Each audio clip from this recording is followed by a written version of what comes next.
Welcome to the December 10th regular meeting of the Troy Planning Commission. Copies of the agenda for tonight's meeting are available at the entrance to the room. Additionally, the agendas and minutes of prior meetings are available on the city's website. The meeting will be conducted in accordance with the agenda as presented or amended by the Planning Commission. The roles and responsibilities of the Planning Commission are outlined on the reverse side of tonight's agenda. State law establishes planning commissions. The commission is comprised of 9 members, all of whom have volunteered to serve. Members are appointed by the mayor and confirmed by city council. The other individuals seated at the table this evening are the representatives of the city's planning department, the city's attorney's office, and the city's planning consultant Carlisle Wortman and Associates. If you wish to address the Planning Commission, please come forward when recognized and provide your name and address on the sign-in sheet. Please begin your remarks by stating your name for the benefit of the commissioners. All remarks are to be addressed to the Planning Commission, not to anyone else in the room. At this time, I ask that all cell phones, Blackberries, PDAs, or any other devices that might disrupt this meeting, please either be placed in silent mode or be turned off. For items that are not public hearings, I will provide an opportunity for public comment. Kathy, Brent, are you doing the roll call? Yes.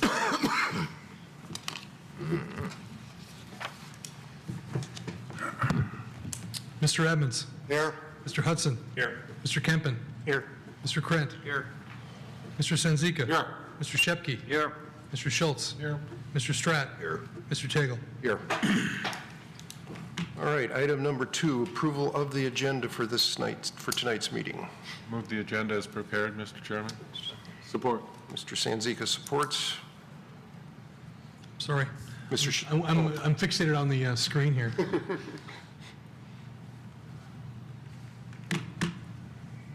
Excellent, it's working. Mr. Hudson. Yes. Mr. Kempen. Yes. Mr. Krent. Yes. Mr. Sanzika. Yes. Mr. Shepke. Yes. Mr. Schultz. Yes. Mr. Stratt. Yes. Mr. Tagle. Yes. Mr. Edmonds. Yes. All right, item number 3, approval of the minutes from our November 26, 2013 meeting. Any questions or comments, or do I have a motion? Mr. Edmonds. Mr. Chairman, I move to approve as published. All right. I'll second. Mr. Kempen seconds. Mr. Kempen. Yes. Mr. Krent. Yes. Mr. Sanzika. Yes. Mr. Shepke. Yes. Mr. Schultz. Yes. Mr. Stratt. Yes. Mr. Tagle. Yes. Mr. Edmonds. Yes. Mr. Hudson. Yes. All right, item number 4, public comments for items not on the current agenda. Is there anyone in the audience that would like to make any comments for items that are not on our agenda tonight? All right, seeing no one coming forward, we'll go to item number 5. This is a special use request and preliminary site plan review. Public hearing, special use and preliminary site plan review, file number SU411, proposed the Allen Group office, southeast corner of Bellingham and Brinston, PID number 88-20-26-428-031, Section 26, currently zoned IB, Integrated Industrial and Business District. Yes. Mr. Carlisle? Yes. Good evening.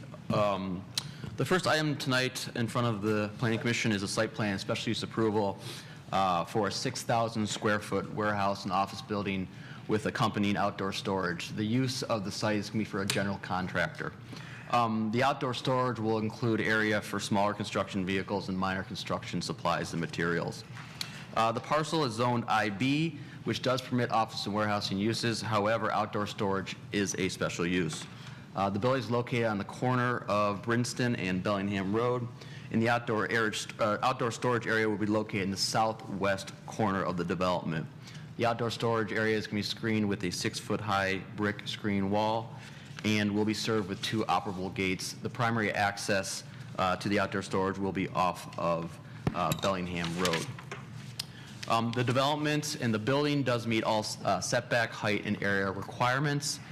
In regards to parking, the applicant has stated that the subcontractors and the laborers meet on location, so they will not meet and park at this facility and then take trucks out. So as required, the applicant has provided 10 parking spaces. The applicant has provided 12 parking spaces. 10 parking spaces are required under the ordinance. There was a typo in our report, so I just want to clarify that they do meet the parking requirements. In fact, they exceed the parking requirements by 2 spaces. The only comment we have in regards to parking is that the location of the handicap parking should be moved adjacent to the building, as well as the bike parking needs to be corrected on the site plan. It's not correct shown currently. In regards to landscaping, the applicant has met all the landscaping requirements, as well as they have met all the photometric requirements.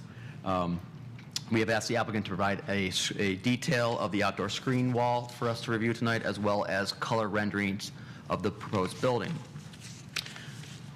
There are 4 standards that the Planning Commission should consider for outdoor storage. These include that the outdoor storage building must be, the building associated with the outdoor storage must be a permanent construction. The outdoor storage should be accessory to the office use, that all travel surfaces must be paved, and that the equipment must be stored at its lowest possible location. We find that the applicant does meet all these standards, including the outdoor storage requirements. In addition, there are 10 special use standards that the Planning Commission should consider. These include compatibility with adjacent uses, master plan, compatibility with the zoning ordinance, impact on traffic, as well as impact on public services. Again, we find that the applicant does meet all these special use standards. So in conclusion, we do recommend special use approval and preliminary site plan approval, contingent upon the applicant meeting 4 minor items as part of their final site plan submittal. These include relocating the handicap parking spaces adjacent to the building, correcting the location of the bicycle parking location, submitting an outdoor storage screen wall detail on the plan itself, as well as submit a color rendering that we can include in the file. Thank you. Thank you. Any questions for Mr. Carlisle? Is the petitioner present? Good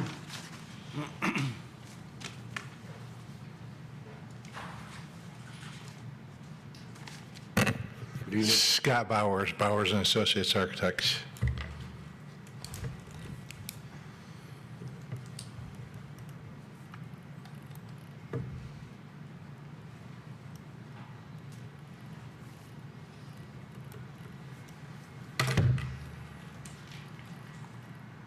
I have brought color renderings and some details regarding our screen wall for the outdoor storage. The outdoor storage wall is a 6-foot-high, basically it's a poured brick wall, painted to match the building colors. We did bring building colors today as well. The primary building is brick. This is the color choice that we'd like. It's a Shelby red. The back taller portion of the building is a split-faced integral colored block, and we have stone accents around the building itself, and we do have some metal accents on the building as well. The color of the wall, screen wall, would be very close to the color of the brick.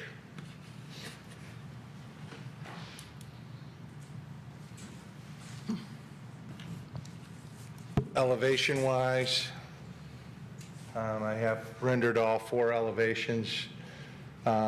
Essentially, the main portion of the office portion in front of the building is a brick and stone construction with a metal coping around the top. The back, larger portion of the warehouse would be the split-face block that we had shown with a burnished accent and then a metal siding at the top of it, which would be that silver color that we had on this building. All in all, I think it looks really good. Actually, we're excited about it. We do have a lot of fenestration or glass. We do have very little in the back portion, obviously. And again, the screen wall is 6 foot tall, and we do have gates located at both locations at entrance, one off the parking lot and the other off the road. We do have some 3D renderings here as well. Just gives you a little bit more of a flavor of the building. This is looking at it from the entrance. We do have a projected covering over the entrance. The windows are quite large. They go floor to ceiling. And you can see how it matches and integrates with the back building.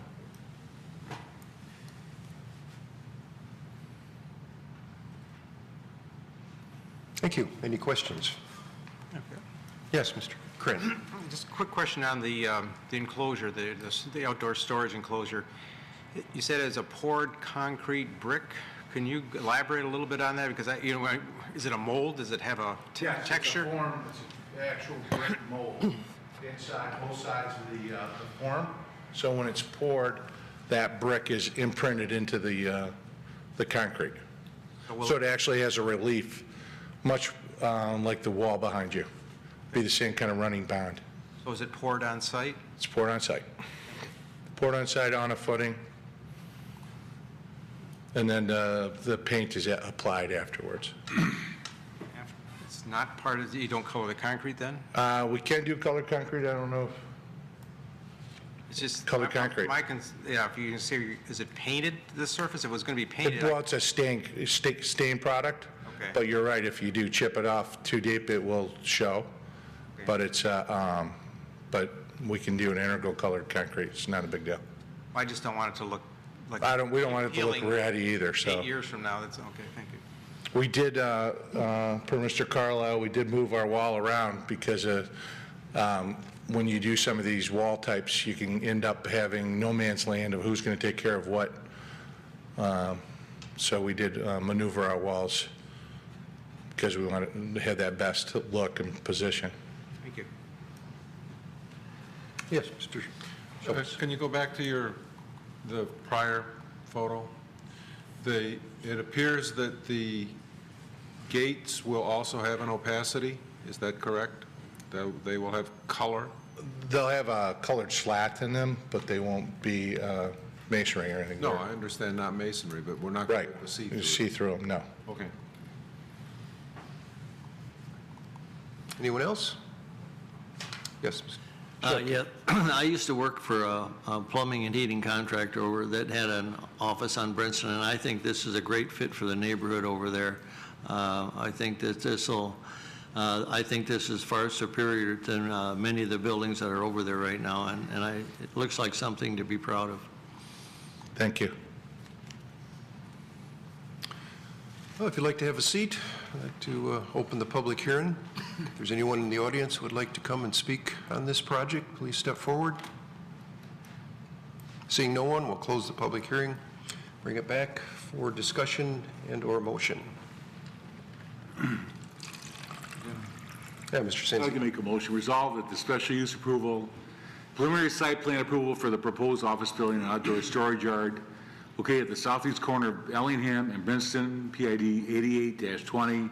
88-20-26-428-031, Section 26, currently zoned IB, Integrated Industrial and Business District, be granted subject to the following conditions. 1, relocate the handicap parking adjacent to the building, correct the location of the bike parking, submit outdoor storage wall detail, and submit color details. Second? Who got it? Give it to Mr. Krent tonight. Mr. Krent. Yes. Mr. Sanzika. Yes. Mr. Shepke. Yes. Mr. Schultz. Yes. Mr. Stratt. Yes. Mr. Tagle. Yes. Mr. Edmonds. Yes. Mr. Hudson. Yes. Mr. Kempen. Yes. Mr. Chairman, may I ask a quick? Yes, Mr. Schultz. In the resolution, it refers to a PID number, which looks very much like a Sidwell number.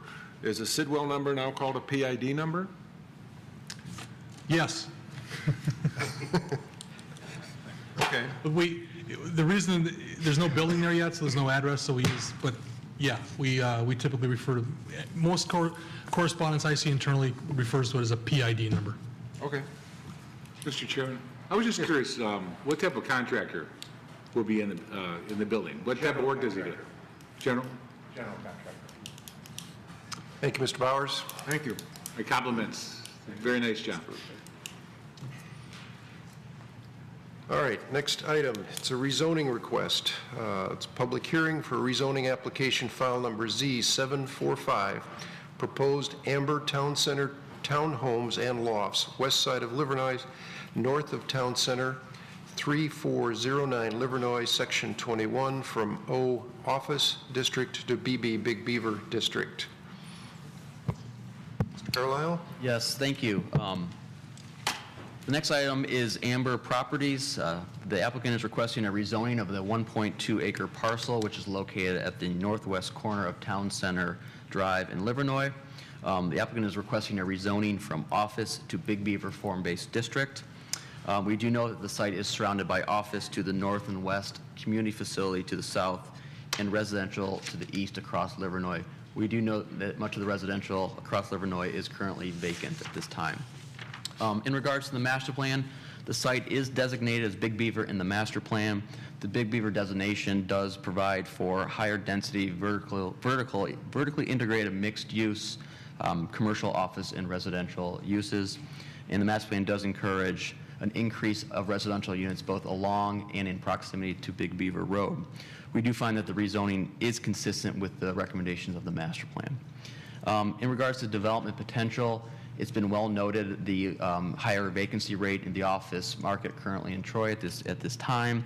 We do find that the current zoning would not permit the type of development that really is in demand at this current time. So we find that the office zoning, that the site would probably not be developed at office at any time in the near future. So we find the rezoning does allow for increased flexibility for development for the proposed parcel. In regards to standards, there are 5 standards that the Planning Commission should consider in regards to rezoning. These include the compatibility of the master plan, the cause of it or potential for a nonconformity, the ability to be served by public facilities and services, will the rezoning impact public safety, health, and welfare, and lastly is the compatibility of the rezoning to adjacent properties. We do find the proposal does meet all the rezoning standards. The applicant has submitted a conceptual site plan. The conceptual site plan is simply illustrative at this point. We do have done a cursory review of the site plan, and we do have a few specific issues in regards to site plan moving forward. We do encourage the applicant to look at section 5.03 and 5.04 of the zoning ordinance. However, we are confident that we can work out these issues with the applicant as part of the site plan review. So in reviewing the rezoning, the Planning Commission should not necessarily concern itself with the issues of the site plan. Those are issues that we can work out with the applicant moving forward at this point.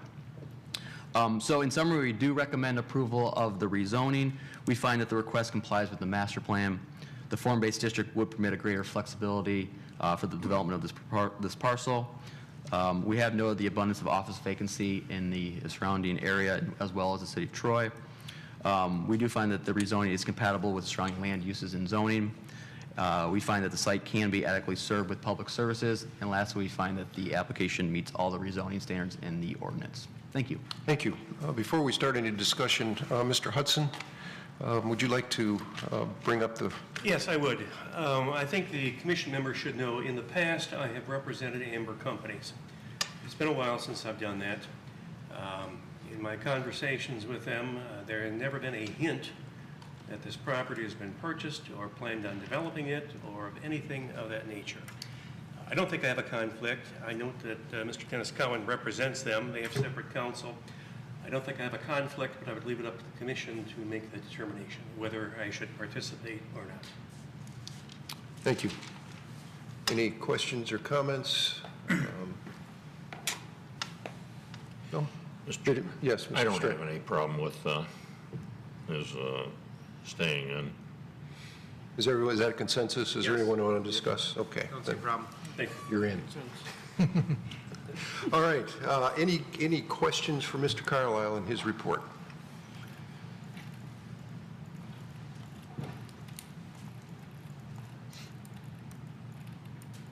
All right. I do have one question. Sorry, That's all right. hold my thought back here for a second. This one property does seem to be standing all by itself on that Big Beaver inclusion list. And I just was wondering if you know historically why that one property was chosen to be included in that district? If you, I'm sorry, which property? oh, this subject property, I was looking at the Big Beaver, well, the Big Beaver district right here in the master plan document. I was not around at the time of the master plan adoption, so I'm actually going to punt this to Director Saladon to answer that one. Isn't there a rule that you can let the ball drop and just ignore the ball? Yeah, I'm going back to my memory banks, and I think, we've got let me do this.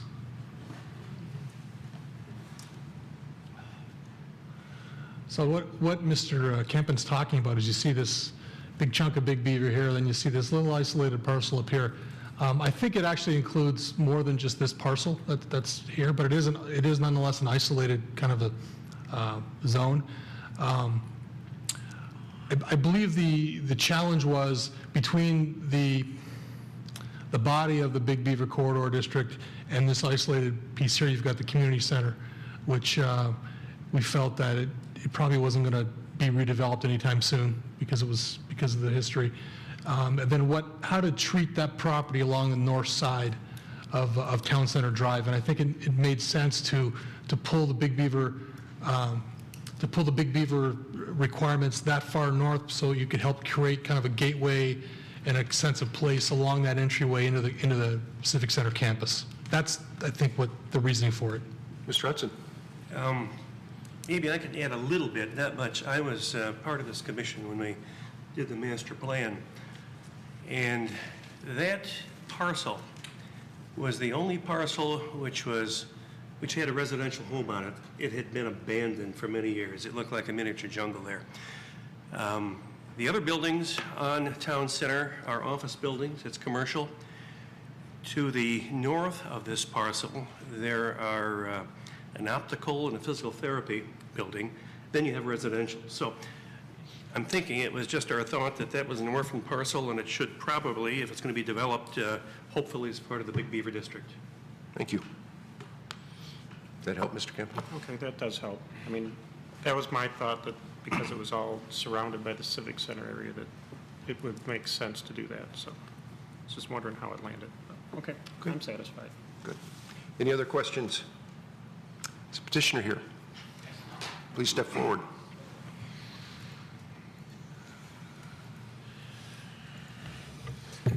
Good evening, Mr. Chairman and Plant Commissioners. My name is Dennis Cowan.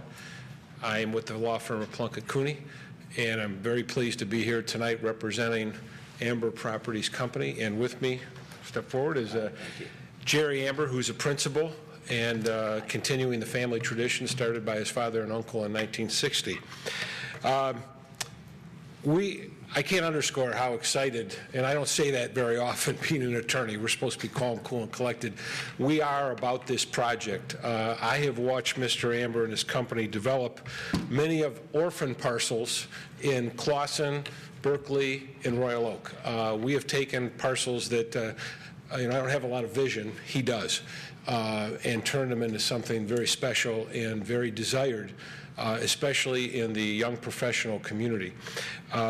We recognized early on in our discussions with your planning department and economic development, recognized what Troy was trying to do in creating a more walkable community along Big Beaver, and I will tell you that I think this is the right project at the right time for the city of Troy, and to kick off for you that type of endeavor.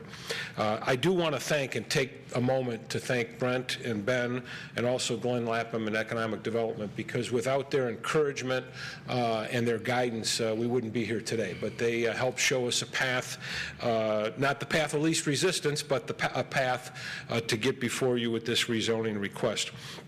I also want to let you know that we made an attempt to outreach to all of our neighbors. We sent out 22 letters to your notice list.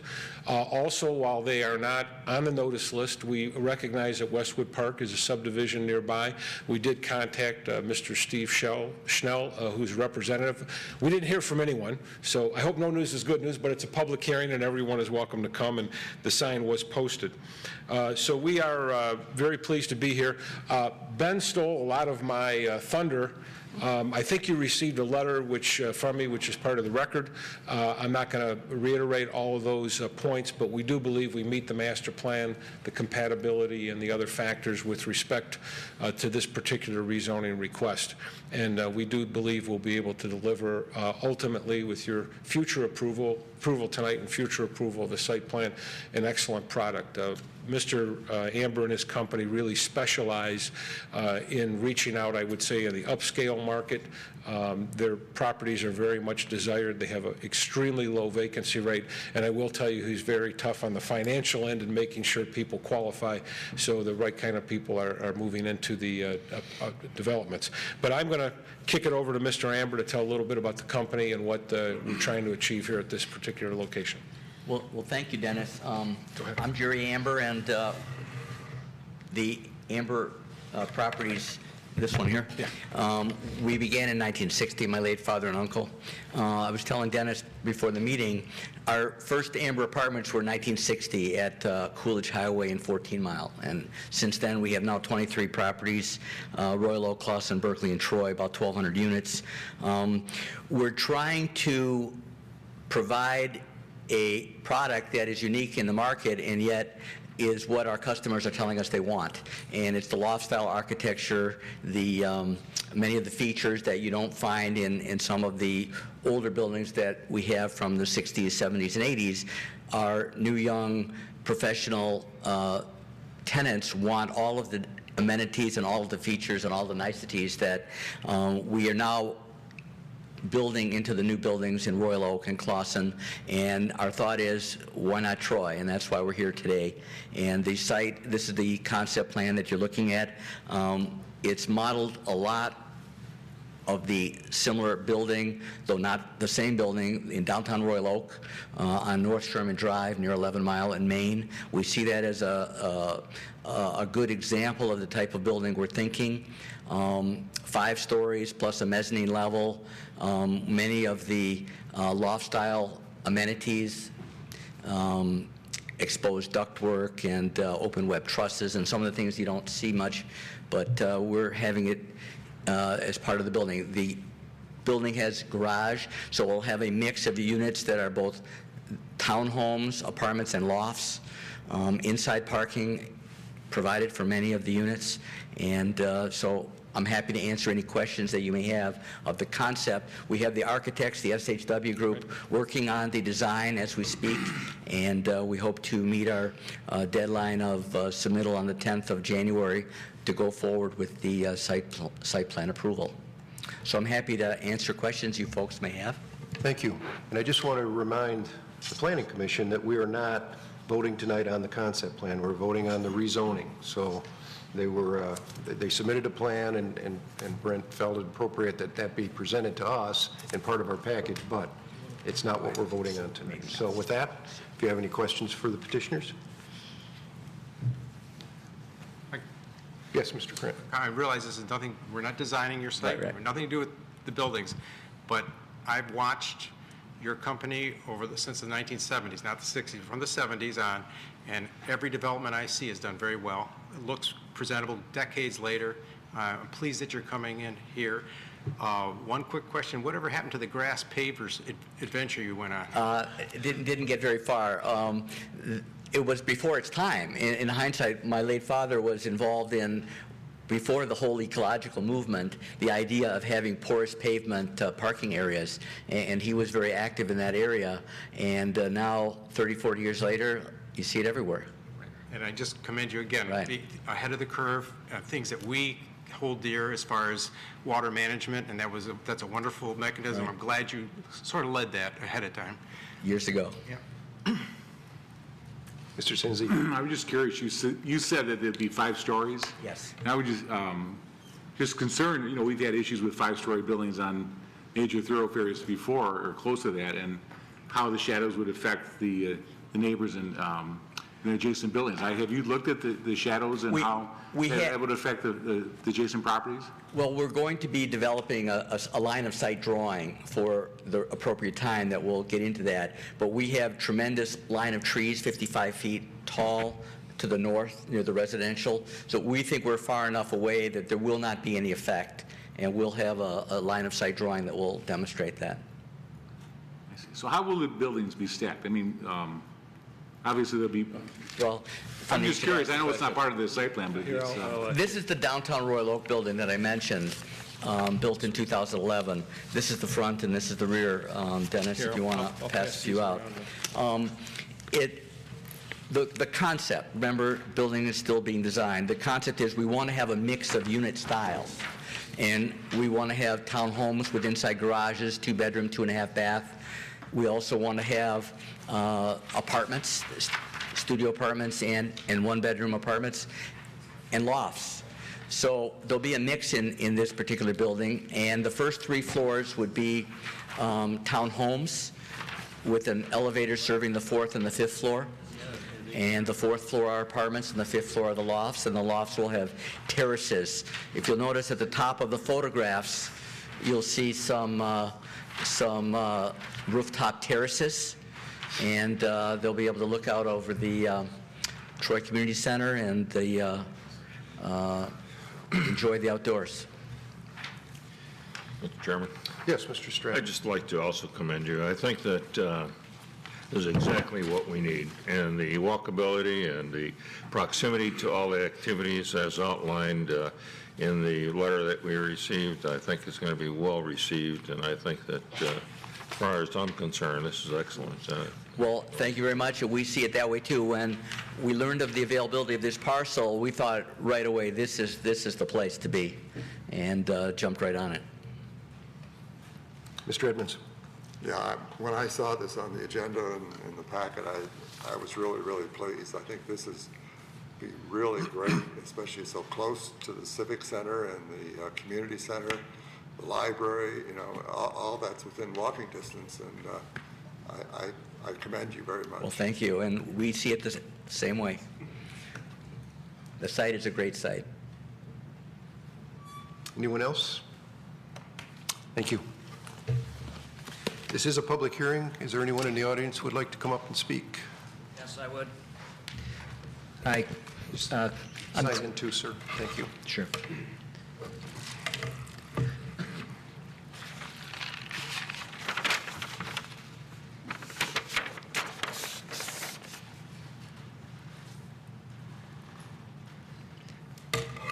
I'm Craig Golden. My wife and I are the owners of the adjacent property to the north of the proposed change. We are also the tenant of the property. We are Cosmetic Dentistry Institute. Our practice has been, by the Troy Commerce, has been awarded awards. We're an award-winning practice. We reflect everything that Troy is all about. I have great concerns about bringing a residential building immediately to our south. I understand, listening to all you guys have a nice excitement about it. I think it's wonderful. I know you want to do something nice for the city and bring in some tax revenues. That's wonderful. But as somebody who has purchased and made a huge investment in my property, having a 5-story building toppling over the top of me is a great, great concern. As a matter of fact, I paid extra. There's a, as you know, that there's a property behind us on the same lot. We're 2 condominiums, office condominiums there. And so I'm a dental office. They are physical therapists immediately next to the property and also to my west. And also to our south is a, as you said, an optical surgical center. All those sites are single, one single floor. We're not 5 floors. And I paid a premium so that I could have my unit closer to Livernois and be seen by the street. At the time, this parcel now is office. It's not residential. Residential is certainly further to our north, and I think that would be great if this property was further to the north, next to other residential. I get what you're saying about, oh, it's cool and exciting that there's walkability, but let's kind of get real. Do we really see people from here walking down the road to get to the library? It'd be nice, but there's nothing else in between. It's not a downtown area, and I can't imagine that people are really going to start walking from these townhouses to go to the library, go to City Hall. They might go to the rec center. That's not so far. That's across the street. But the other places, I don't buy it. And there's other office down Town Center Drive, right basically to the west of us. So suddenly to have an island of a residential in the middle of it to me, doesn't make sense. And I can see it potentially harming the visibility of my building, the visibility of the office behind me, and certainly it just doesn't seem like it goes in flow. When I bought my building, I imagined, hey, here's all these parcels that are zoned office. This is great. We're going to have some office over time right next to us. I didn't buy had I known that there was going to be a residential island right next to us, I probably wouldn't have made that big investment in Troy that I did. So I think those are my biggest concerns, is the fact that I know you guys are looking at, gee, good tax revenue.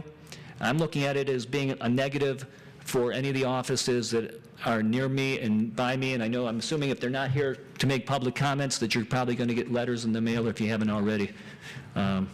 So that's all I have. Did anybody have any questions for me about my concerns? Okay, thank you. Anyone else would like to speak on this item? All right, close the public hearing, bring it back to the table for discussion. Yes, Mr. Krant. Just either to our planning director or consultant, as an office building, what is the maximum height? How many stories would it be if it's zoned office as it is? 3 stories. Thank you. I have a question for staff as well. If this were to convert to Big Beaver District, what other alternatives besides this could be put on there, or what are the limits? Well, there's a range of uses. It's very encompassing in terms of the uses, in terms of the form. There's flexibility there. It can be as low as 1 story, and it can be as high as, well, I think it could 6. 6 stories. 6 is the limit. Yeah. Wow. So there's a potential range there if it gets rezoned. Right, and couldn't it also be commercial It could. or a mix of commercial and residential? It could be a mix. Whatever you could fit on that site? Again, the uses are very flexible. Okay, yeah, because that, we need to be aware of one, if we rezone it to that, this isn't the development necessarily that what we're going to get. I appreciate them bringing forward the plan to get that mindset, but we have to be careful that we decide based on the rezoning. The only note I would make is that if the rezoning is approved by the Planning Commission, the straight rezoning allows them to do everything under the umbrella of the form-based district. So they could do the 6-story under the straight rezoning to the form-based district. The only way you could put conditions on it would be if the applicant agrees to go through the conditional rezoning process, which the applicant would have to come to the Planning Commission with their own conditions for acceptance.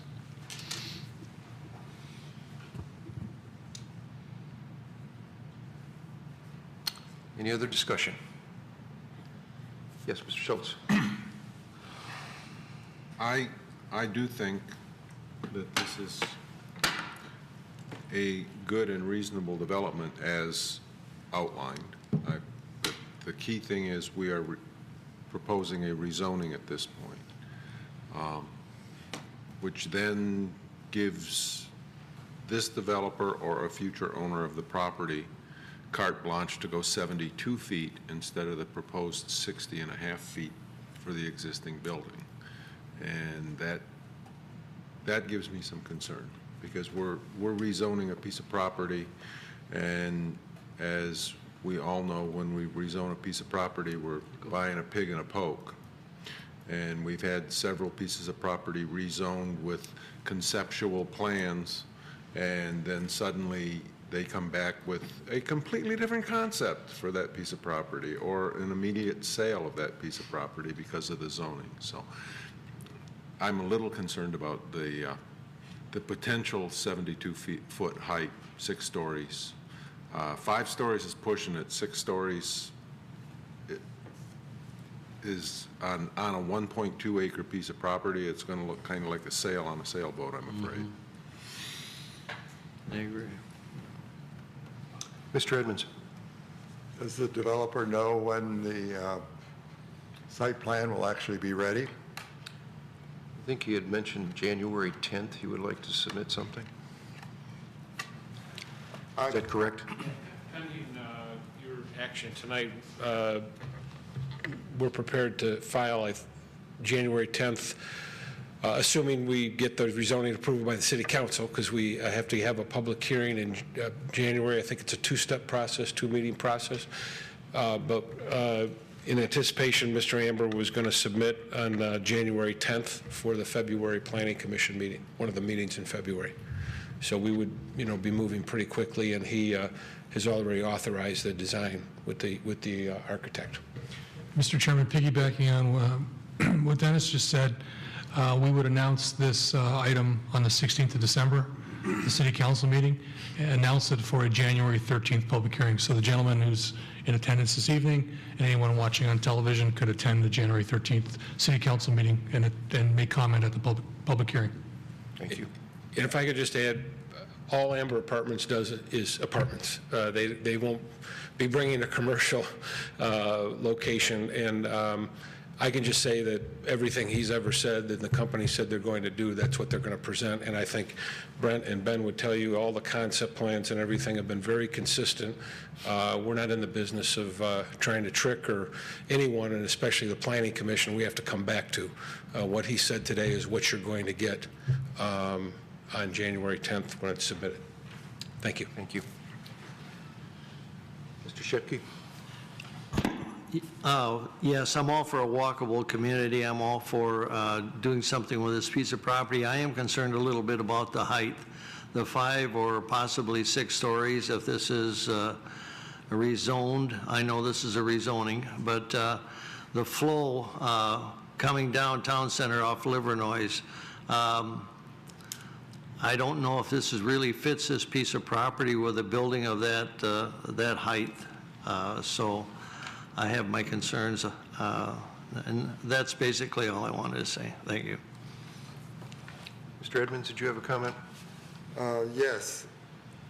I was going to suggest that maybe perhaps we could postpone this until our January meeting when we see the actual site plan, but I guess that's not possible. Well, okay, thanks. Mr. Stratt? I'm a little confused, if I may ask staff. What we're asking for is rezoning this, but it's a park. We have an application for a rezoning, not for a site plan.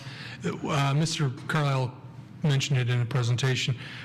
It's not a requirement in the ordinance that they provide a concept sketch, but it's a requirement on the application. And we typically, I think it's a good idea so that there's no surprises. The applicant can illustrate conceptually what they want to do, but it's not binding. And as someone indicated, Mr. Schultz indicated, there have been, I'm not suggesting this is what's proposed, but there have been situations in the state of Michigan where a developer has gone in with a really pretty picture as part of the rezoning, said this is what I'm going to do, it's rezoned, and then rips a picture up and does something else. I'm not suggesting this is what they're going to do, but we struggled whether to include the drawing because people tend to focus on the drawing and on elements of the drawing. But what is before us this evening is a rezoning application, not a site plan application. I got that, but let me ask you the question again, if I may. Is this a part of the Downtown Development Authority project? I don't believe so. Well, I thought we were just discussing that, and I thought that was.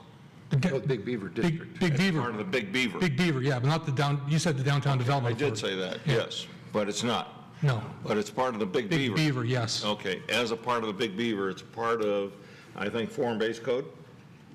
No, that's the question for the Planning Commission to answer tonight. It's by the master plan, it's designated as Big Beaver. It's in the Big Beaver area of the master plan, the future land use plan. Under current zoning, it's zoned to office. The applicant is requesting a rezoning from office to Big Beaver form-based district. Okay, now I'm getting it. Okay, it's not going to residential, it's going to the form-based. Well, and under the form-based, the applicant's able to do the residential, able to do mixed use, able to do commercial. I mean, they're able to do a number of uses. Now, I'm going to also ask another question. We've actually had PUDs that actually have changed from what we originally approved. And I can cite you a couple examples of that. So we have no control, even if they did come in with a PUD, or if they win with consent judgment. I'm all for this project, but the fear of all these other things, I mean, they're going to come in with site plan approval, and I think that actually that's the time when we talk about the site plan, not at this point in time. And as far as I'm concerned, I'd be ready to move to actually approve this. I'd be supporting that. Thank you. I have one more question. The subject property here is just that one undeveloped property, but the master plan looks like it includes that whole block of office. I was just trying to extrapolate from that tiny little map on there. Is that correct? I have to verify that. I can verify that. Okay. Sure. Just a second. If you want to continue with the questioning and the discussion, I can pull something up here. Mr. Stratton. Yeah, what is the maximum height under the current zoning that we can actually have there? 3 stories. 3-story. And it could be an office? That's the underlying zoning is office. Okay. Now, the 3-story, is there any height limitation on that? 36 feet. 36 feet? Okay. Thinking in terms of the 5-story, if they go with 5, and there's no guarantee that they're going to go with 5, that's what they're talking about, but they may not be able to. At 9 foot, 45 feet would be the height that they could be at, possibly, right? Well, the concept plan, again, We shouldn't be talking about it, really. Notes a 60-foot height, 60 foot, 6 inches, I believe. Okay, what I'm saying is that in typical residential, 9 foot is floor-to-floor height. So I'm looking at what the difference would be if it were office or otherwise. If it's office, obviously, you're looking at 12 foot floor-to-floor height. So average, that's what I was looking at. But so be it. The thing that we're not talking about is we shouldn't be talking about, as previously mentioned, about the concept. We should be talking about whether or not this is the proper thing to rezone. Mr. Yeah, just to answer Mr. Campen's question, keeping in mind it's a conceptual drawing, it does classify the portion of Town Center Drive basically between Livernois and the tennis bubble as Big Beaver land use classification. Which does include the properties to the north of this property, correct? Yes. Yeah. And It looks like it abuts the residential. Again, it's a conceptual drawing, but yeah. And the only thing I want to note with that is when and if those properties come in for redevelopment, we would consider what the the master plan calls for those parcels as well to be consistent. So Right. we're not considering this parcel in isolation from what's going on in the surrounding parcels to it. Understand. Thank you. Mr. Edmonds. One other quick question for staff. So the blue area that was on that map right there is the gentleman who spoke to us, his office property? Actually, he's in the red zone, red area. He is in the red? Yeah. See that? There's two buildings right there. He's the front building, that one. Yeah. So, and that's not a change from what we had before. That's not a change. In other words, when he developed his property, he knew this could be that kind of height. Is that correct? Well, the master plan was adopted October of 2008. I don't know when his building was constructed. Oh, okay. Okay, so he was there before then. Thank you. My building was made after that. All right. Mr. Krant. Just a quick question for a planning commissioner. Do you happen to know or can look up in this district, what the setback between the property line and a building would be between adjacent properties, like the northern boundary? What kind of a setback is required? This district requires a 10-foot front yard setback, a 30-foot rear yard, and a 20-foot side yard setback. If located adjacent, just note, if located adjacent to single-family residential, there's a 50-foot setback requirement. That's for the current O zoning, office zoning. Yes, Mr. Edmonds? With this being a corner lot, it would be a front yard on both sides, is it correct? Yes, he's got 2 front yards, and then the applicant, basically, the applicant has 1 side yard and 1 rear yard. And what's determined as side yard and rear yard is really up to the applicant to determine what they want to classify it at. But yes, they would have essentially 2 front yards on Town Center and well as on Livernois. Just a follow-up. Yes, Mr. Krantz. Mr. Carlisle, if it's rezoned to the Big Beaver district, what is the setback from that northern boundary to the building? Do we have a setback for that if it's changed? There's essentially a 0-foot side yard setback. 0 side yard? What? It would be a side yard. It would be considered a side. It would be considered a side yard? Well, really, we have a 0. Let me confirm that real quickly. Okay, sure.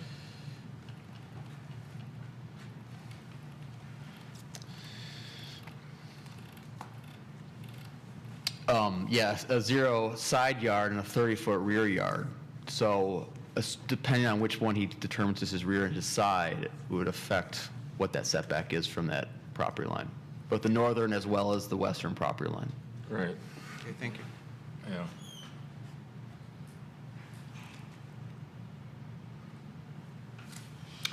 Any other discussion?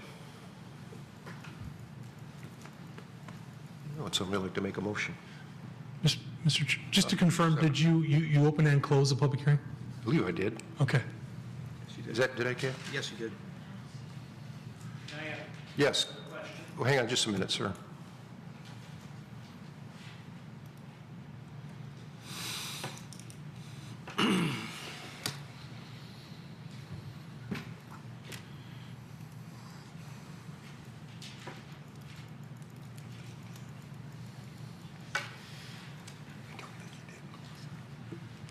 Mr. Chairman, I think you should, regardless if you did or not, you should close it again. Well, I know I opened it. Well, I'm pretty sure I opened it. I don't know if I closed it. If Kathy can't find it, we will. I thought you did. I think your words were, let's take it back to the table. Pretty sure you did. Well, she's looking at, sir, if you'd like to come up and make another comment. Is it opened and closed? All right, well, we'll open the public hearing again. You can make a comment. Sorry. Thank you for sharing about the setbacks. May I ask you, you mentioned that they potentially, if it is rezoned, the setback could be 0 feet on the north side of that, on their side property. So in other words, I could have a 5-story building looming over my building and my neighbor's building behind me. Is that correct? I don't know what you mean by looming, but it could be set 0. You could be set on the side. I could potentially have a building 5 stories up immediately next to my property. Okay, and my present setback, would you mind telling me what office setback is, where I'm set back right now from Livernois? 1 second, sir.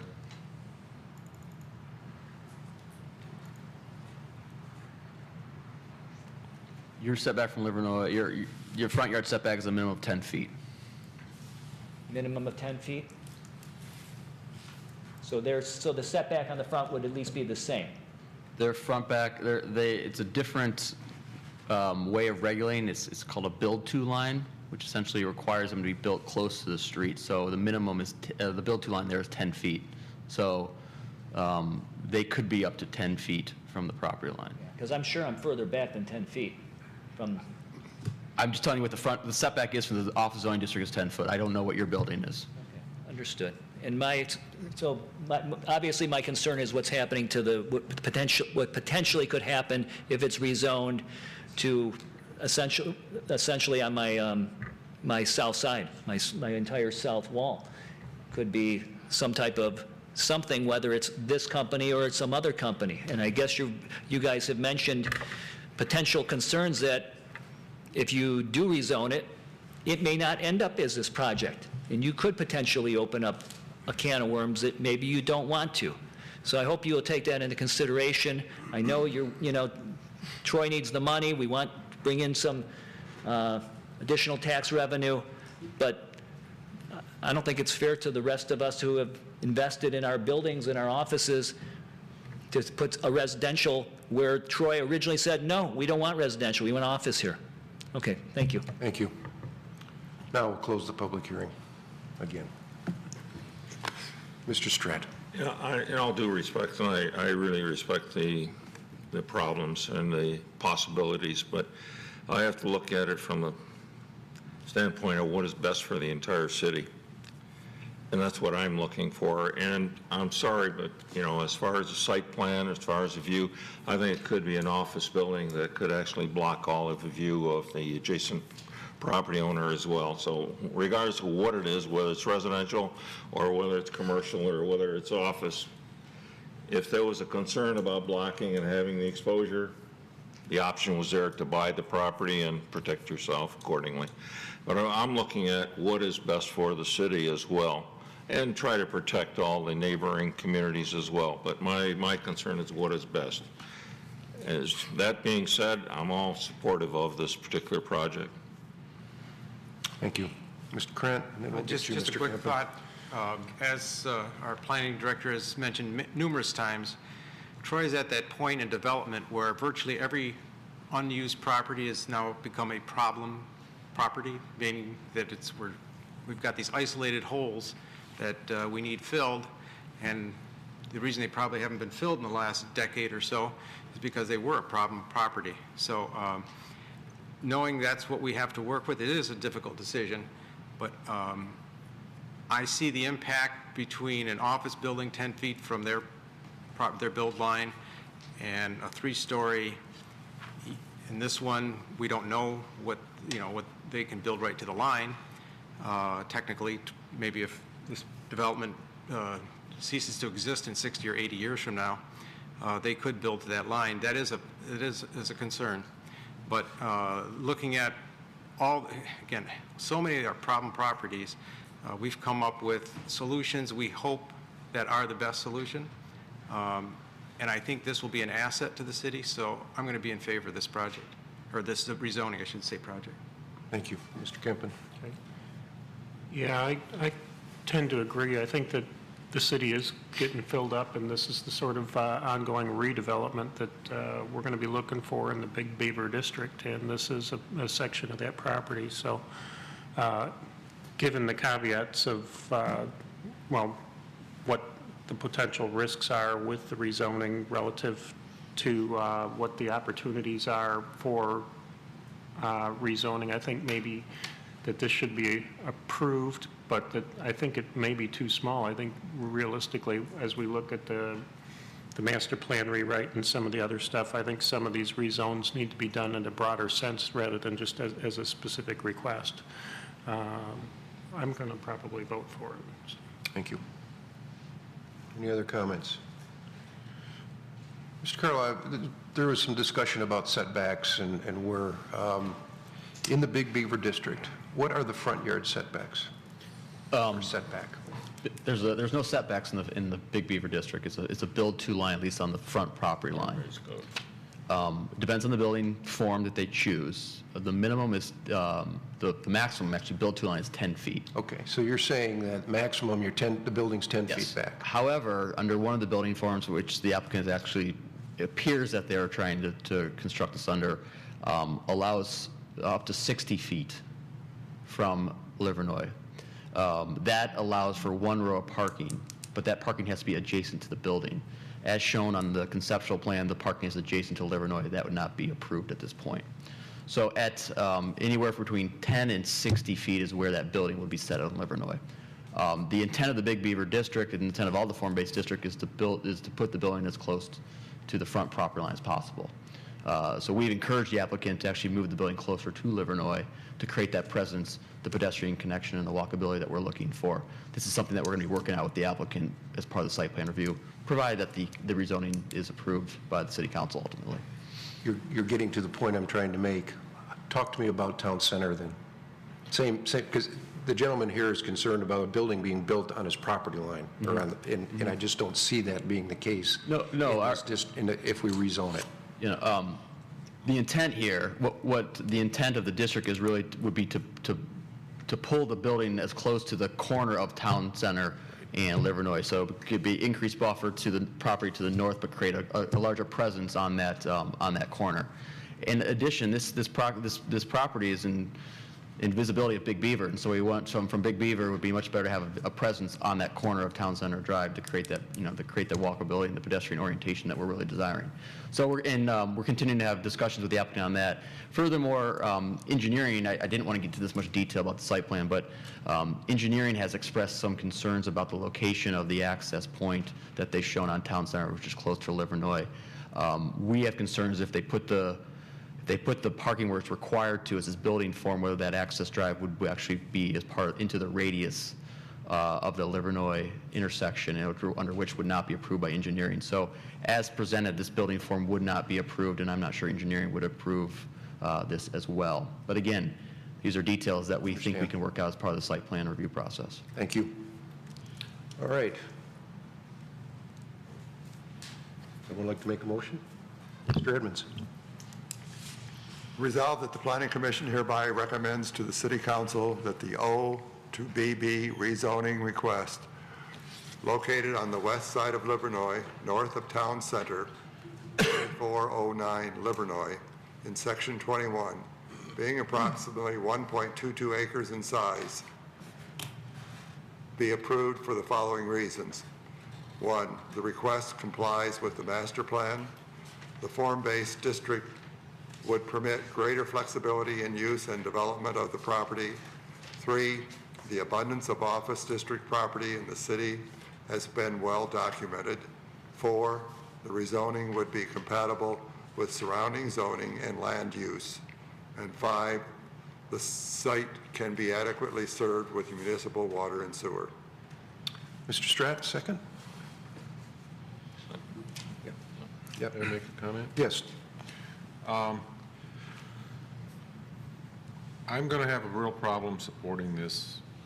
I really wish the petitioner had come forward with a conditional rezoning, which I know we can't ask for, rather than a flat rezoning, because I have, and casting no dispersions on the petitioner, I have serious concerns about all the different things that could end up on this piece of property. If it's rezoned and suddenly the petitioner finds that there's a problem with the property and this concept can't go there, we're opening kind of a Pandora's box for what could go on that piece of property. So I'm not going to be able to support this at this time. Thank you. Any other discussion? All right, vote, please. Mr. Sanzica? No. Mr. Shepke? No. Mr. Schultz? No. Mr. Stratt? Yes. Mr. Tagle? Yes. Mr. Edmonds? Yes. Mr. Hudson? Yes. Mr. Kempen? Yes. Mr. Krant? Yes. 6-3, recommended for approval. Thank you. For the record, could we have the reasons for the no votes, Mr. Chairman? Sure. I think you already have mine. Yep. Mr. Schultz's, Mr. Shepke? I feel the same way as Mr. Schultz does, thank you. I do likewise. Not that I believe that the developer lacks any integrity. I've seen many of his developments, but I think I would like to see more detail and as a conditional rezoning. Thank you. Good luck, gentlemen. Thank you. We hope to be back. Well put. And have all the details. Well put, you did a good job on that. All right. He dropped the card there on the gentleman that went out dropped the card there. All right, the next item, item number 7, is a zoning ordinance text amendment, file number ZOTA 246, assisted living facilities. Mr. Carlisle, is it you? Yeah, I'll start, and then Director Saudon can correct me and jump in. Obviously, due to recent discussions, including what the Planning Commission considered at the last meeting, there's been much consideration in regards to senior and assisted living facilities. We've been asked to propose recommendations for potential text amendments in regards to that language. The underlying premise or tenet of all the recommendations really is the protection of single-family residential properties. This is a tenet that's listed both in all the master planning documents as well as in the zoning ordinance itself. There was some concern that though maybe the proposed development that was approved at the last meeting would be approved anyways, there should be some additional protections moving forward for both the Planning Commission as well as the City Council. So with that being said, there are 5 recommended amendments that we are offering for consideration. The first is to amend the definition of assisted living to include memory care.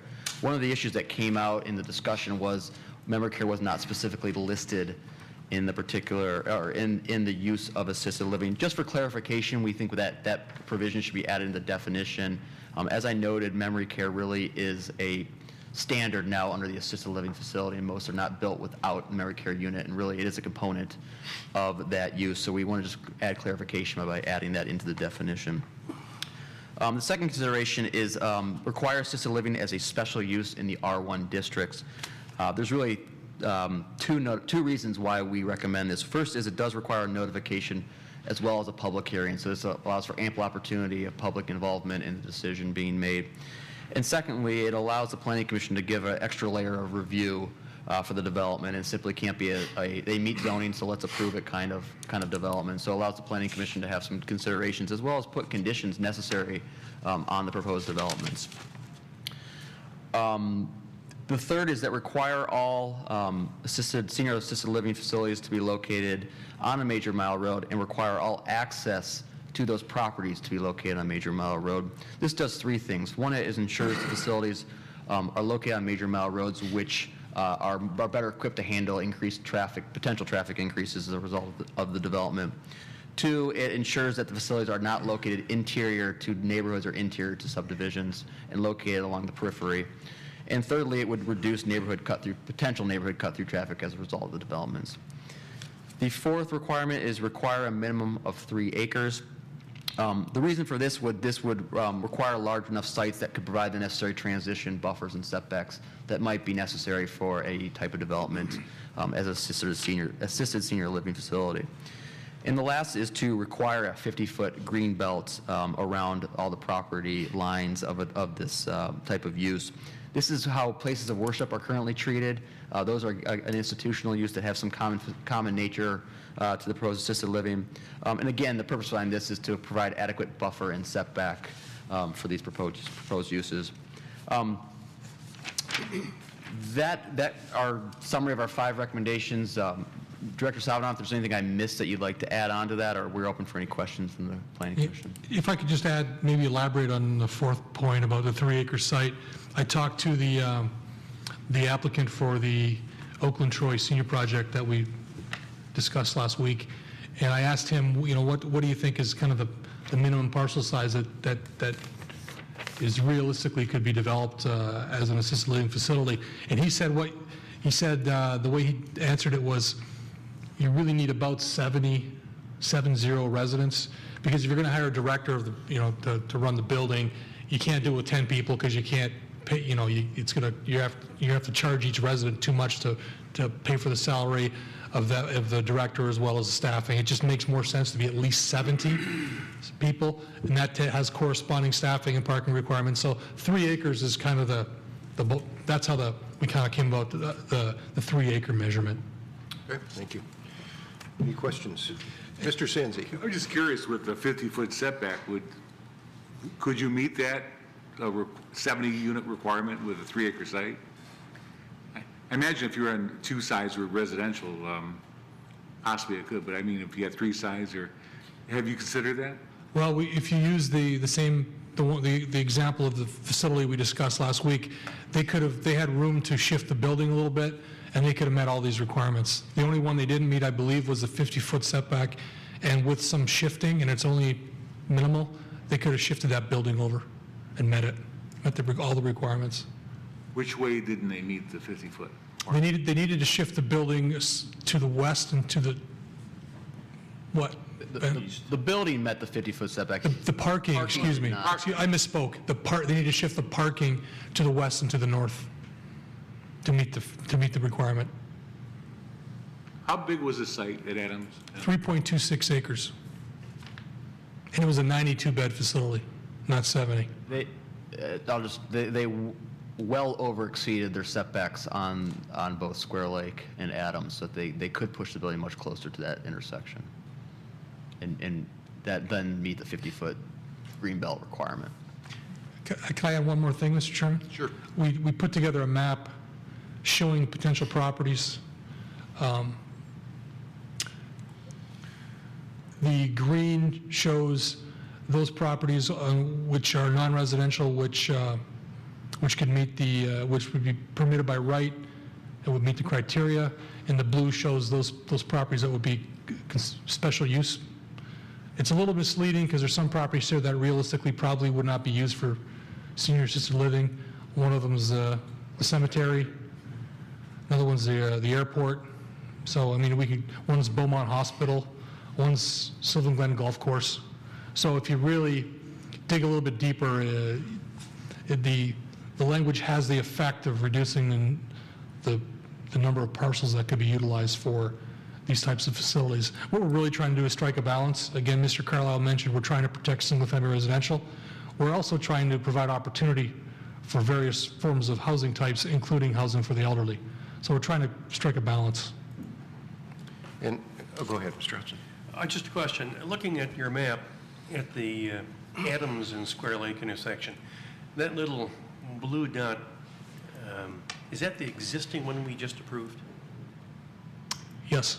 This one, I'll show you, this one here? Yes. Yes. So when all those residents were talking several weeks ago about other parcels right adjacent to them, it doesn't seem to be there, does it? Available as assisted living if this ordinance were to pass? Well, it doesn't under this ordinance, no, because we added the requirement that it's got to have be located on and have access to a major thoroughfare. Well, That'll eliminate. That'd be Adams Road. Yes, but they were correct that the requirement of having access on a major thoroughfare does not exist today. So they were correct. What this does is it. Okay. Commissioner Hudson, we've done this map two ways. We did it this way, and we did it with taking the 3-acre threshold out. It's the 3-acre threshold that really eliminates a lot of single-family residential properties from allowing this type of use, because there's. Yeah, I guess there was some concern about the larger parcel on Adams, very, very close to this one, but that seems to have disappeared. Apparently, it's not 3 acres. Okay. Now, if it gets consolidated with adjacent parcels, it puts it over the 3-acre threshold. But again, it's zoned R1E, or I'm sorry, R1A, and so it would be a special use anyways and have to come before the Planning Commission. Thank you. Under the recommended changes, not under the current ordinance. Right. Yeah, and it's a little, Mr. Carlisle raises a good point. It's a little misleading, well, I guess not misleading, but this doesn't preclude someone from assembling smaller parcels into parcels that equal 3 acres, and it's not shown on the map today. Mr. Strapp, we'll start with Or the reuse or demo of existing properties and consolidating them. I mean, that's a big thing right now, I think we're going to be faced with. Yeah. Yes, Mr. Schultz. Ben, does major arterial, is that defined as mile road anywhere? It's actually major arterial is it's done by MDOT. MDOT has actually a major arterial map, and all the major mile roads are classified as major arterials by MDOT. It's under the road classification system done by MDOT. Okay, so in the city of Troy, only mile roads are major arterials? Yes. Kurtz is not a major arterial? No. Northfield Parkway is not a major arterial? Any of the north-south roads? I don't believe. I mean, Crooks or Adams or Livernois? I believe it's the mile roads that are major arterials. Right. Okay.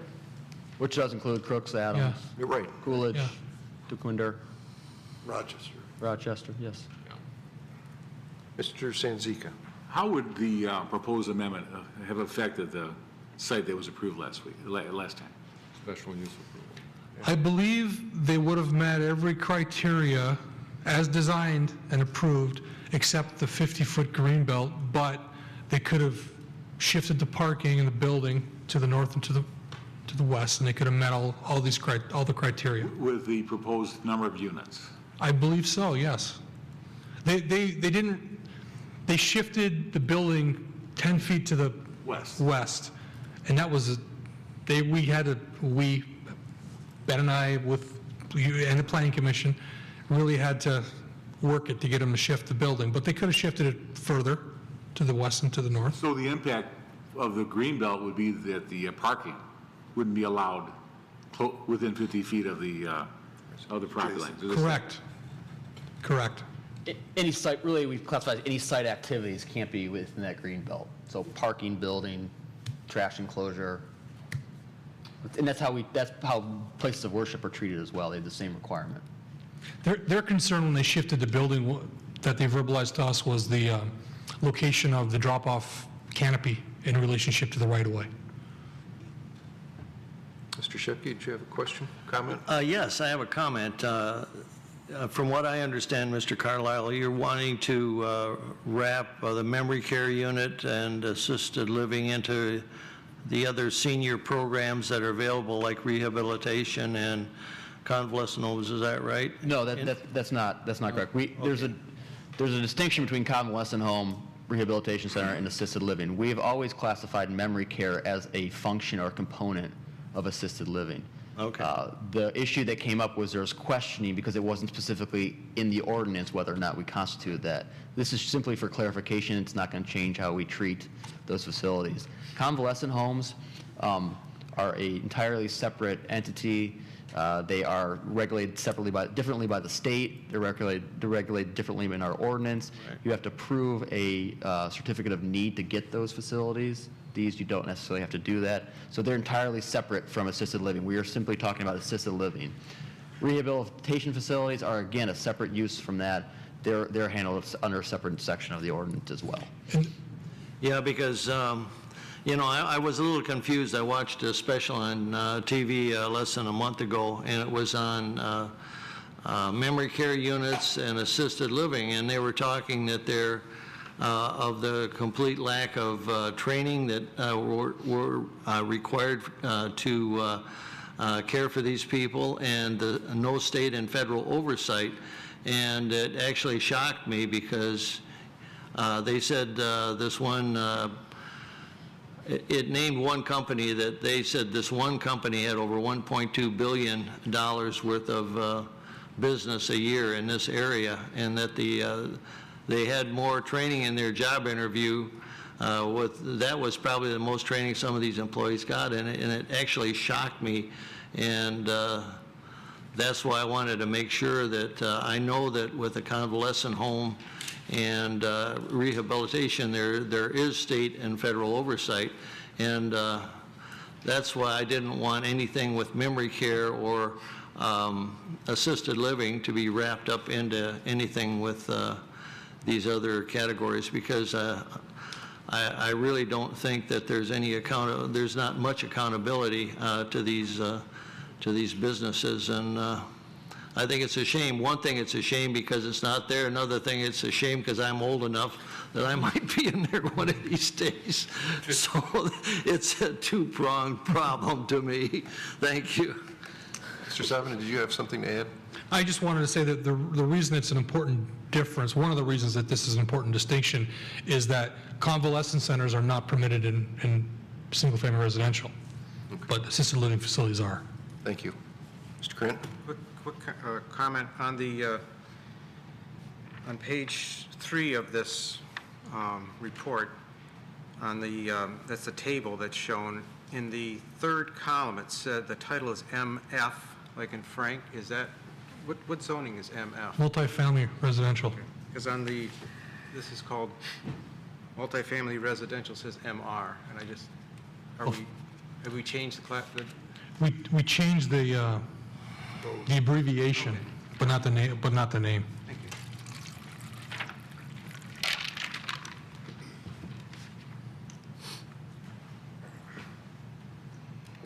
Any other discussion or questions for our consultant or Stan?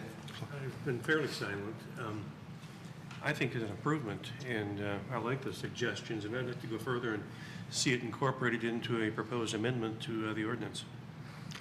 I would note, if I may, Mr. Chairman. Yes, go ahead. That this, as you can understand, there was a lot of pushback from the neighbors regarding the last project that we were involved in reviewing and approving. And the number of residents had some concerns. They expressed the same concerns as City Council of wanting to make sure that these types of facilities do not kind of go interior to subdivisions. So this is somewhat of a priority of City Council to kind of close the door on that happening. So if the Planning Commission is comfortable with this language, we can certainly bring it forward at the next available meeting. We can schedule a public hearing and we can move forward. Okay. Yes, Mr. Edmonds. The two-story height would still apply? Yeah, we're not changing the height. Yeah, the only change to, excuse me, my throat all day. The only change to bulk standards is the 3-acre minimum and the green belt requirement. It would not change any of the other setbacks and height restrictions. That coupled with the special use?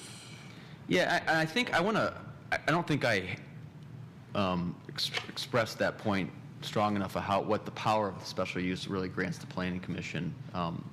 With the special use, the Planning Commission has an extra layer of review. There's the standards, but it also allows the Planning Commission to put conditions on approval that they feel are appropriate to meet those standards. So simply, instead of being presented with a site plan and saying, well, we're bound to approve this because it meets all requirements of the ordinance, there's a little bit of nuance and give and take that's allowed in the special use process. So I think of all the changes, that's probably the most significant one that we are recommending, and really does give the Planning Commission a lot of authority to review these projects. This is not a public hearing, but if there's anyone in the audience who would like to make comment, please feel free to step forward.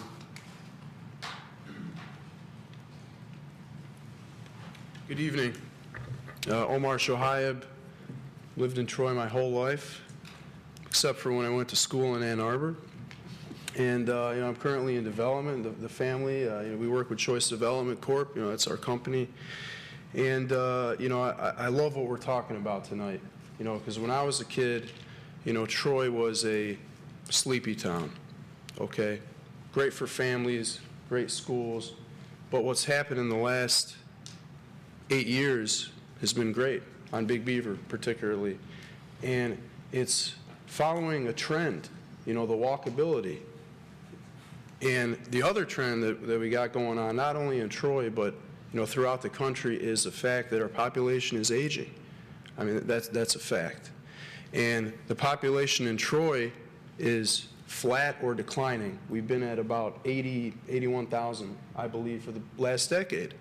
So we got these pockets of land, like you had mentioned, Tom. What do we do with them? You don't have any 50-acre properties anymore.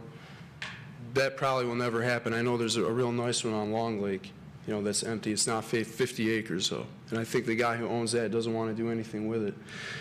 But, I would really be opposed to anything that would hurt that progress that we have going on. In this 3-acre requirement or proposed amendment,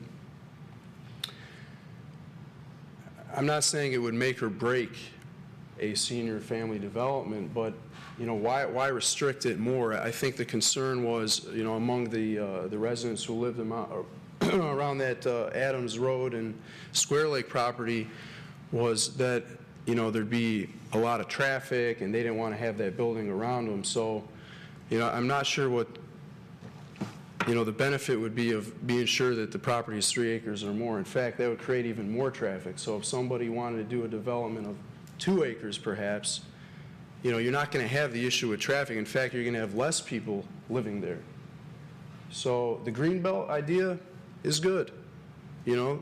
People want to raise their kids. They don't want to have to worry about the kids running out there and, an elderly person possibly hitting them with their car. It could happen. So I understand that part, but, I'm tired of hearing about Canton, this major growth going on in Canton. I don't want to hear about that. I want to hear about what's going on in Troy. And the future is elderly care. It is. The future is what Mr. Amber had talked about, about half an hour ago. And, It's impossible to please everybody. But the general good for the future is what I'm concerned with. I mean, we plan on, developing in Troy for the next 50 years, and we want to be a part of these new and exciting things. And I just, not in favor of anything that might restrict that. Thank you. Thank you. Mr. Savanah, what do you need from us to move forward on this item? What we're going to do, based on the dialogue that we've had this evening, is we're going to put together a text amendment, draft text amendment language that looks very similar to what you've got, so it's going to be in ordinance form. So at this point, I think we're ready to craft that language, would basically, again, put it in ordinance form and schedule a public hearing. Okay. Any other comments on this item? Okay, very good. Thank you. All right. Item 8, public comments for items on the agenda. I don't see anyone in the audience stepping forward for this. Planning Commissioner comments. Mr. Motzny, let's start at your side of the table and we'll work our way around. I have no comments, thank you. Thank you. Did anyone see the article in Cranes? Most recent Cranes? Heard about it. There's some brilliant quotes in one of the articles. Mike's quotes? And What'd you say? just a handsome lad. His picture is in there as well. What's that? Ben, yeah. Actually, it's a very informative, well-written, relatively short article, but it's about what's going on in Big Beaver. We're experiencing somewhat relative to the rest of metropolitan Detroit. Mr. Shai Hayab hopefully has read it as well. A boom. I mean, things are happening on Big Beaver, and we're out doing Canton. That's a good thing. So pretty interesting article, and it's someone once told me if you're not telling your story, someone's telling it for you. So it's good to get that type of information out there. Would you be able to send that electronically to us? Absolutely. Why don't you do Yeah, that? we'll do that. Yeah, I appreciate that. Anything else? That's it. Mr. Hudson. I received a copy of the Michigan Planner today in the mail. I presume some of you did. If you didn't do it today, probably tomorrow. But there was an article on wind farms in there, and I read it with interest and felt fairly confident that that ordinance we passed several years ago regarding this sort of thing was right on target. There was a smaller article on solar energy.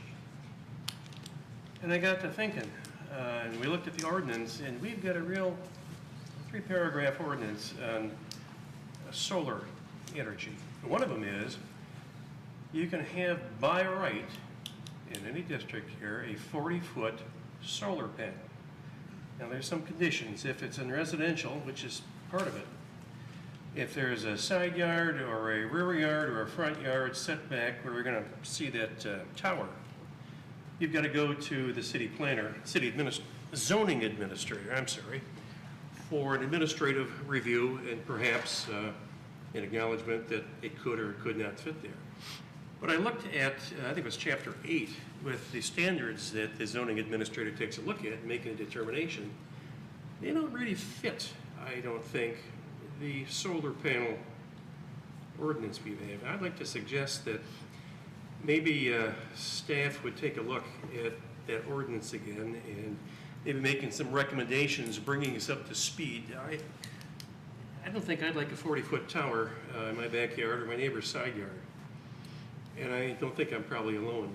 And I was thinking about that because at Beach and Long Lake, the photographer's property was sold, and Tom Siebold is building a magnificent building there.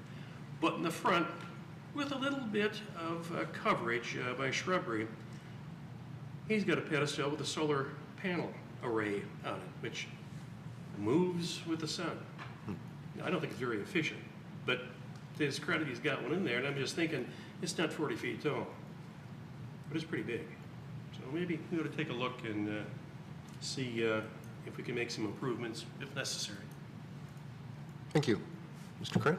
Just a quick note. I realize we're not engineering here. We're planning, but I saw an article in our latest edition of the Road Commission Oakland County's Road Report, and it lists all the 2014 road improvement projects, and I noticed Troy is not on any of them.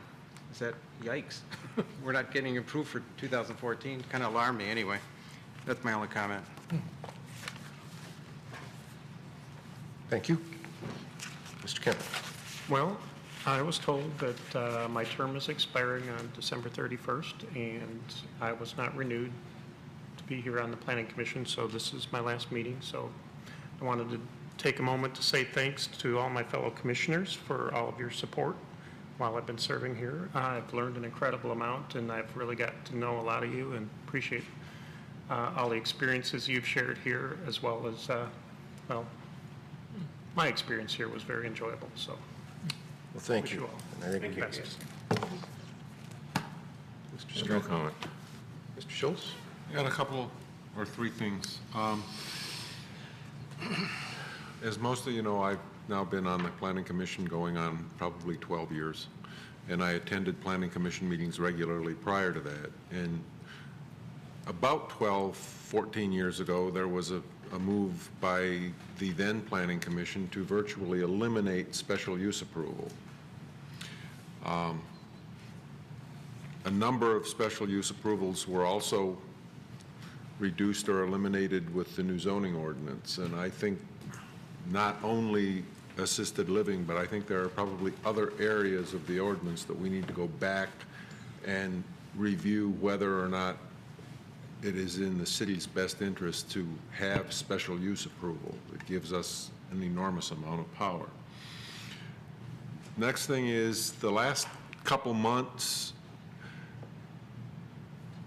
a number of people from the public have come up and made a comment that I had never, in my 12 years, I'd never even thought of, and that was, I know you're approving buildings because of the taxes they pay to the city, and maybe I'm the one that's dead wrong, but in my entire career on the Planning Commission, I have never considered whether taxes to the city were the right thing for whether a development is going through or not. It's whether or not the development is right for the property and right for the city.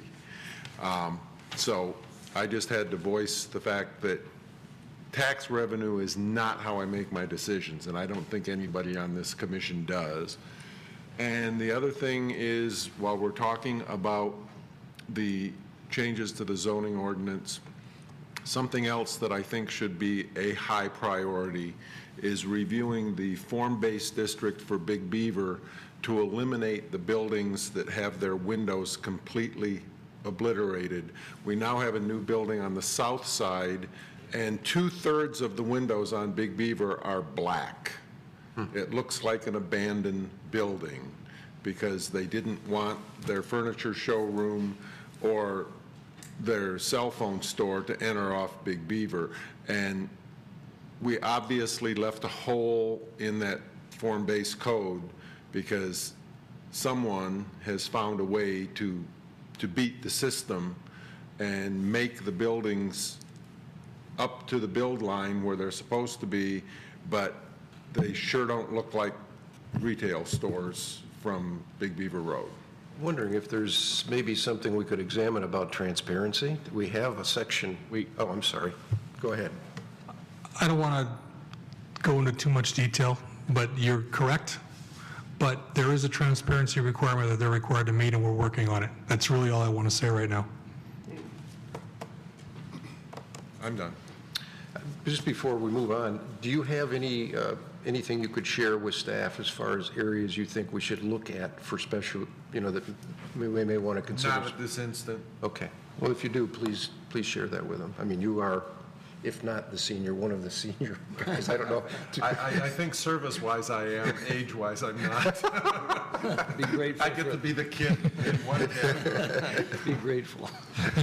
And one other thing, I'd like to thank Mr. Kempen for his service and his dedication, and I wish you all the best of luck in future endeavor. Mr. Shepke. Yes, I'd just like to, we've had a lot of controversy here tonight, but I've haven't been on the planning commission a little bit more than a year or so on. I just, I have a high esteem for everybody on here, just a great bunch of people, and they're trying to do the right thing for the right reasons, and I feel very privileged to be here. And I also wanted to say to everybody, Merry Christmas and a Happy New Year, and have a safe and a wonderful holiday with your families, and God bless you. Thank you. Mr. Edmonds. Yes, I too want to thank you, Ed, for your service. I think you've done a commendable job in the short time you've been on.